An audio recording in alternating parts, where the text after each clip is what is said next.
You don't need fancy tools to make a card that shines. This entire background is made with nothing more than a stencil and ink pad to paper.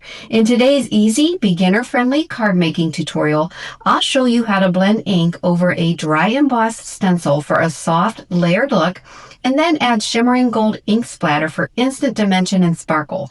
This simple technique is fast, affordable, and perfect when you want a handmade card that looks special without being complicated. Let's get started.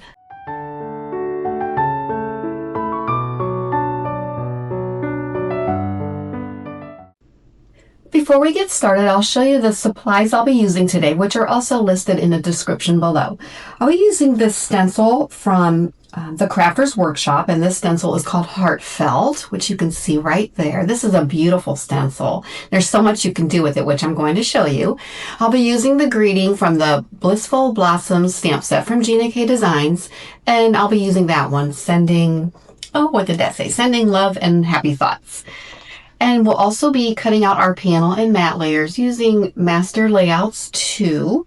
And if you don't have Master Layouts, the dimensions are right there. However, my friend Diane with Creative Cat Crafts created a measurement conversion chart, and I will put a link to her description actually a link to her video in the description below, and you can print that PDF for free.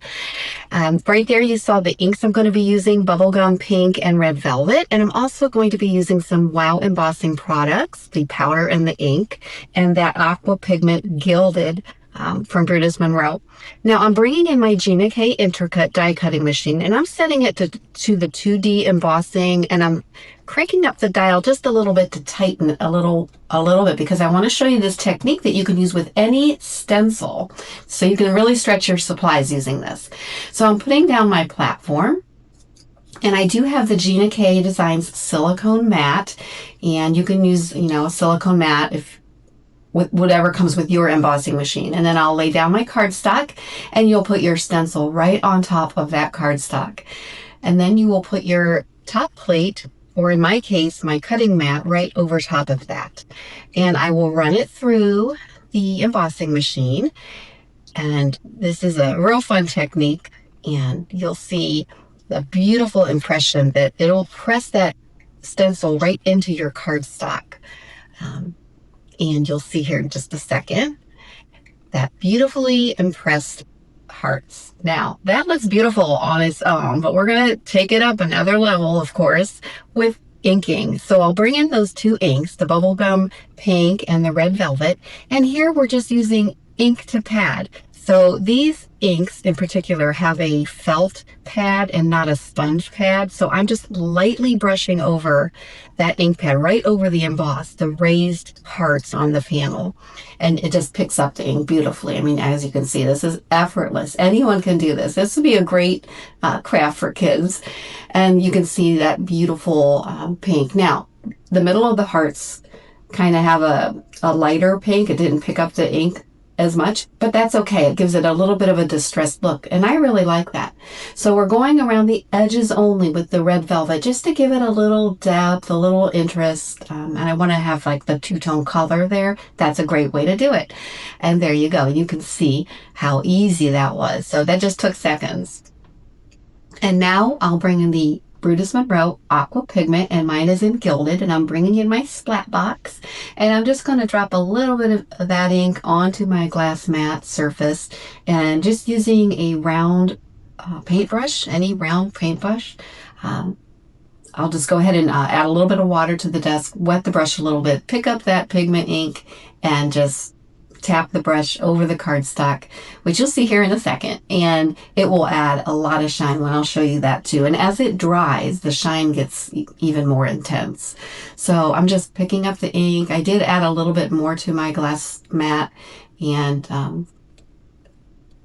just used up all of that, but you can see it's already starting to show that shine.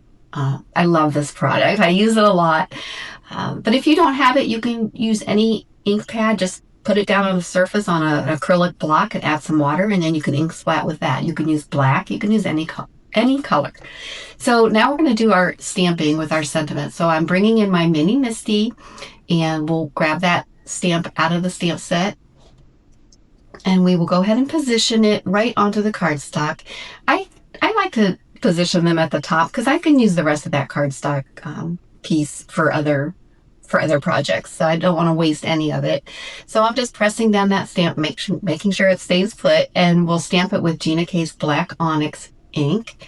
And we'll go ahead and give that a good stamping. And I almost forgot to powder my paper because we are going to do some heat embossing with some embossing powder. So I want to put some anti-static ink or anti-static powder over that. And again, all the description, all the supplies will be listed in the description below. And we'll stamp that with the Black Onyx, and we'll go ahead and do it twice. And these inks dry back a little bit lighter, so I always like to stamp my sentiments twice. And there you get a nice rich black crisp greeting. And I want to make sure I'm going to do some some heat embossing, so I want to leave that stamp exactly where it is, because next I want to bring in my Wow products. I'm going to I have the powder there, and I believe that is the clear gloss superfine, and then I have the Wow embossing pad, the clear ultra slow drying ink. And because that stamp didn't move, it's going to put the embossing ink right over top of that stamped image, so you won't get any like double stamping. It'll be just perfect.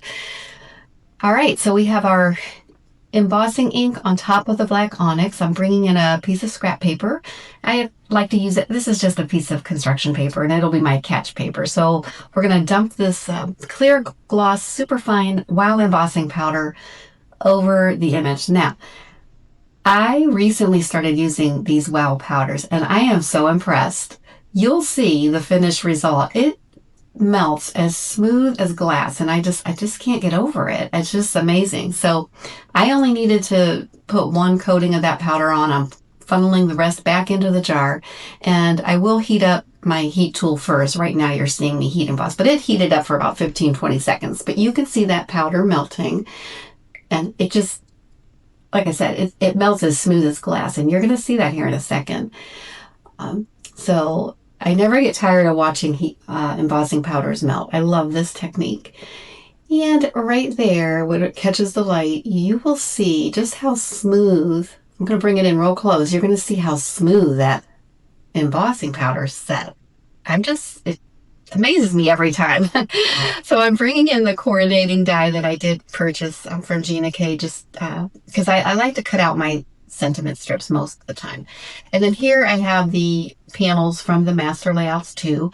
I die cut the heart panel with the stitched die because I like that stitched edging around the border there. You can really see that shine on the gilded as it dries. Like I said, it's going to get shinier as it dries.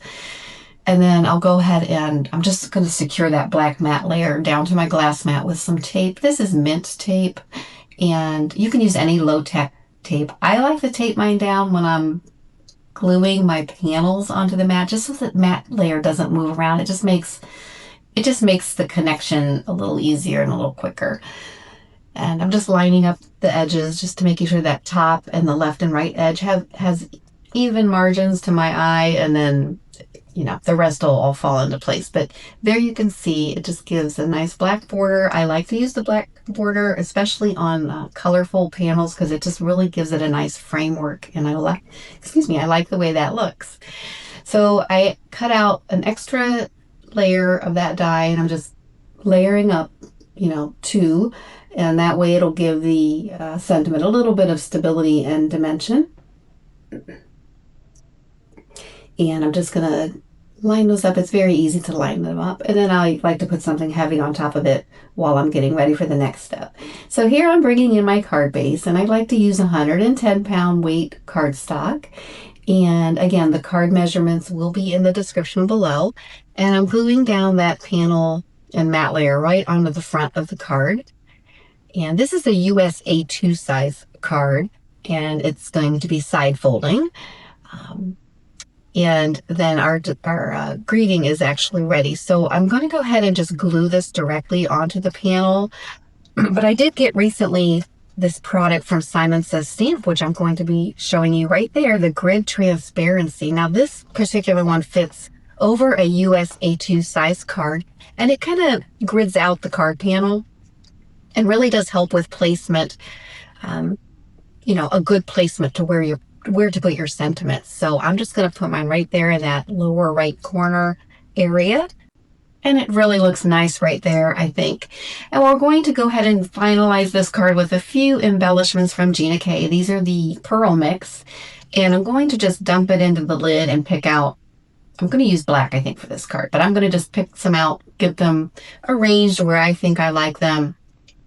And I edited out some of this because when these I have a struggle sometimes with these embellishments. When they turn upside down, they're like turtles on their backs. They're really hard to get right-sided, and it just took me a while, so I didn't think you wanted to watch all that. But here I'm just using the Gina K Connect glue and picking them up with my Gina K Pick and Stick tool. It just has a wax tip, and it's a real nice tool to pick up these embellishments. And there you have it. That is the finished card. And that's just how easy it is to create a layered background with ink blending and a stencil, finish with a touch of gold shimmer for extra shine. And if you'd like another simple card making idea that you can recreate today, watch the next video coming up. I want to thank you so much for spending time with me here today. Be sure to like and subscribe, and I'll see you in the next video.